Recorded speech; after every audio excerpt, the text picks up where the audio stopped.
You look beautiful. You as well. Thank you. Actually, so I have a question about intuition and wanting things. So sometimes intuition says really beautiful things that it's so hard to believe in it. Give us more about that. Yeah. Just a little more. Mm-hmm.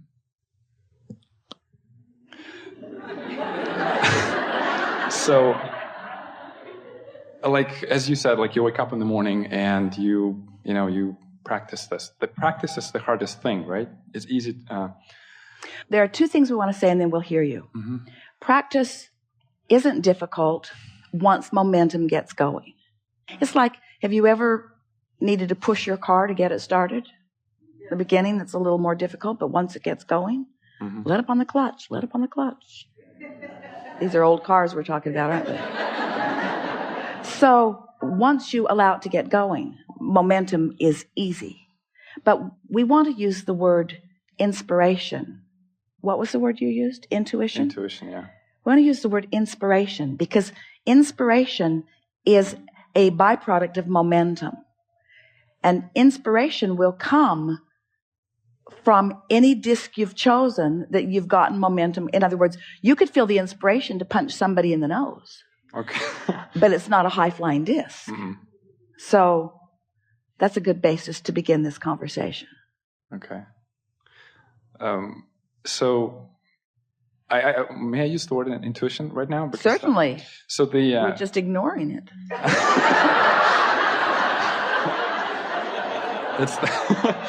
Because sometimes it feels like all these beautiful things get whispered into my ear, and they're so beautiful that it's hard for me to believe that it's actually possible. When you're on that high-flying disc, when you are tuned to the frequency of your source, so that there is not a vibrational hindrance or resistance, that is what's happening. That's exactly what's happening. Broader perspective is seeing through your eyes.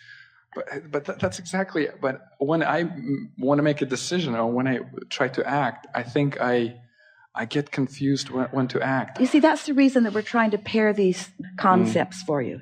If you will not be in such a hurry to act, if you will let your intention be get on the high-flying disc until you're really stable there. Then that momentum builds, and when that kind of inspiration comes, it is indisputable. It's not should I, shouldn't I. The inspiration is so powerful that there's no question in your mind that that's what you want to do. If you're still questioning, then the momentum, you haven't allowed the momentum enough.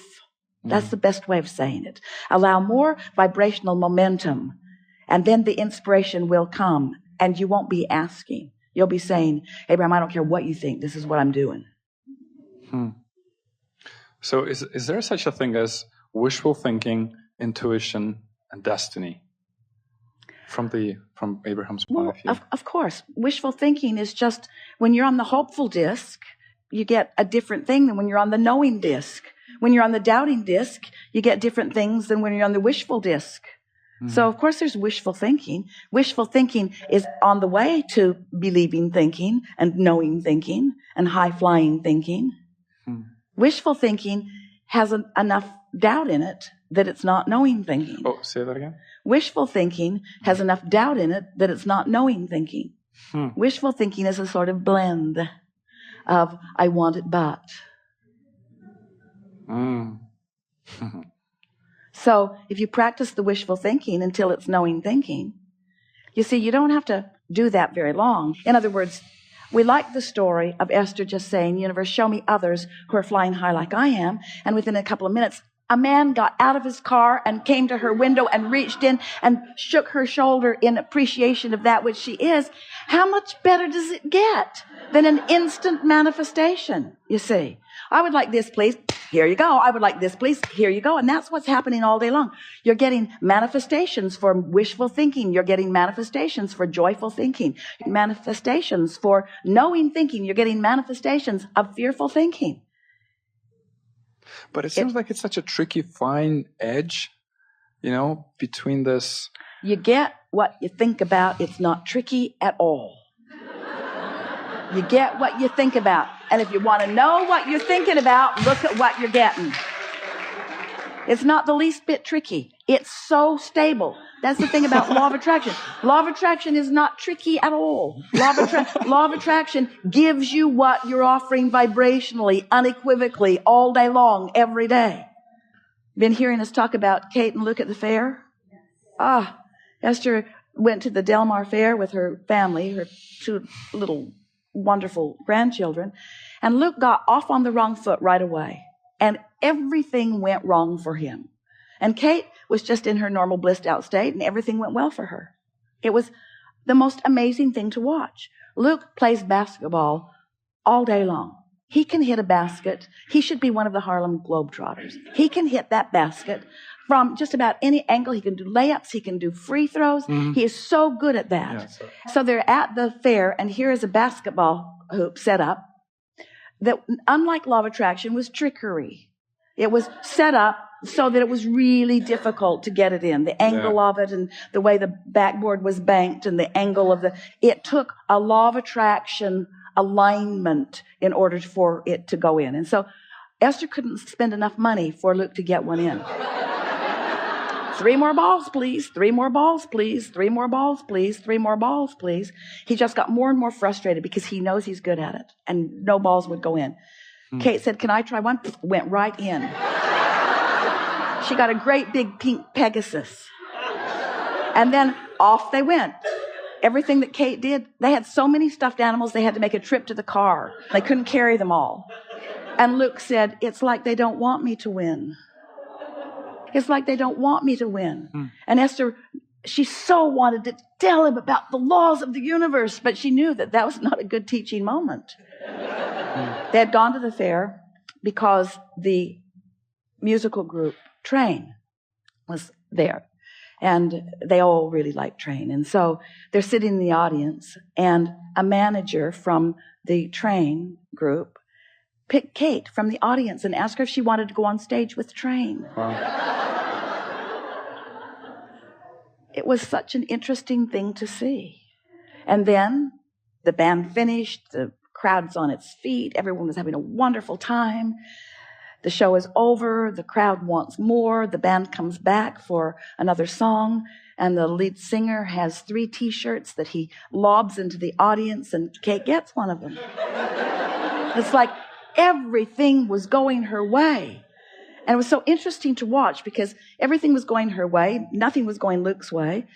And Esther thought, "Oh, I've been Kate and I've been Luke." You all have. And Luke's been Kate and Kate's been Luke. In other words, these are not patterns for life. It's just what happened that day. It's just that was the vibrational point of attraction that was going on that day, that day, that day.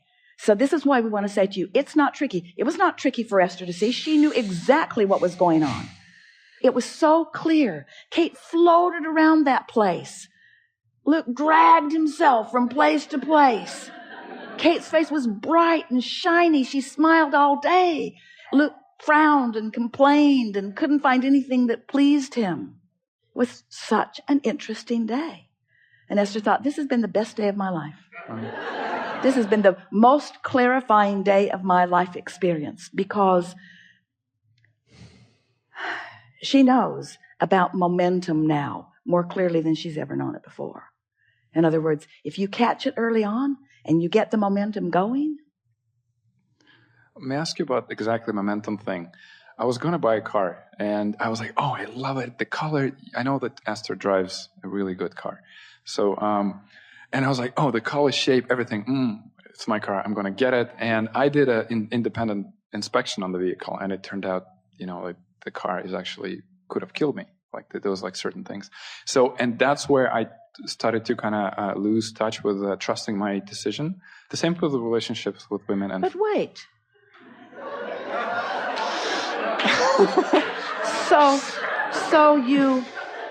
There were aspects of the car that were a perfect vibrational match to what you want. Mm-hmm. And those aspects that were a perfect vibrational match drew you in closer and closer and closer. Yes. But there are a lot of things in your vortex, a lot of things that you want relative to a vehicle. Yes, you want it to be shiny and beautiful and fast and sensitive to the road. You want it to have all of those wonderful characteristics, but you also want it to be a well-running, safe vehicle.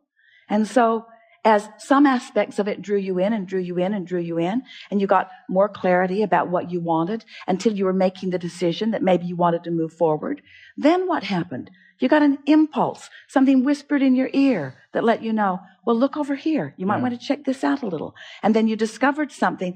Have we given you the misimpression that you're just going to have a thought and bam, everything in the world's just going to line up and you're going to go directly there? What a boring life that would be. You don't want to go directly. You think you do. You don't want to go directly. You think you do. You don't want to go directly. You think you do to all of the things that you want. It's the journey along the way that life is, you see. Don't you love it that you get closer to knowing what you want now that you have examined a car, inspected it, and see that there might be something there that you do not want?